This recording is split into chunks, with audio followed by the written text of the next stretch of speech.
Tonight, prosecutors are releasing new information in the search for the Oakland County Child Killer. 7 Action News investigator Heather Catallo was the first reporter to tell you that this person of interest is alive.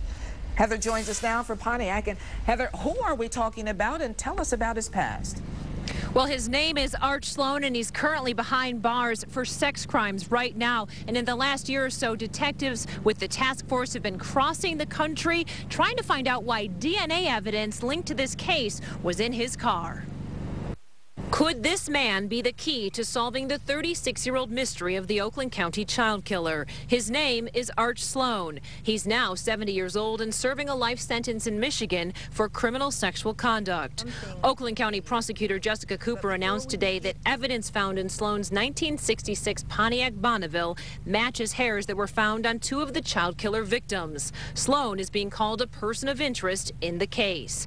Between 1976 and 1977, a killer abducted and murdered 4 children in Oakland County. The boys were molested before they were killed. After the first murder, detectives were tipped off to Sloane and they searched the Bonneville. Hairs found on the 2 male victims, Timothy King and Mark Stebbins, were analyzed by the FBI's crime lab in Quantico, and they have the same mitochondrial DNA profile as a hair that was recovered from Sloane's Bonneville. That testing, however, revealed that the hairs do not come from the driver of that vehicle.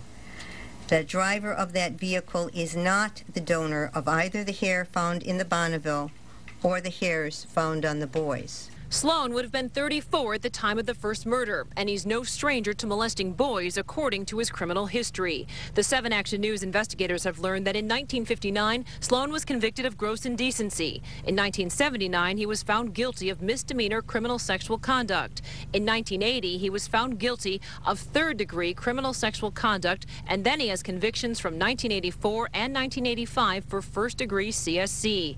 The Child Killer Task Force now wants to know if anyone remembers who used to associate with Sloane in the 1970s. Cooper says Sloane was also known to drive a 1969 black Chevy pickup and a 1971 blue Ford pickup.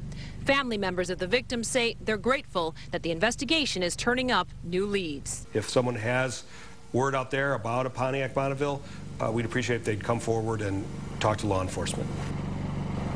That was Timothy King's brother, Chris King, who brought up a great point. For so long, the public has thought of that blue Gremlin as the car that was watched for in this investigation. Now there's a whole different vehicle that investigators are asking people to think back to that time, and if you saw anything involving this vehicle or any of the other vehicles, to call them. That hotline number is 1-800-442-7766. Reporting live at the Oakland County Prosecutor's Office in Pontiac, I'm Heather Catallo, 7 Action News.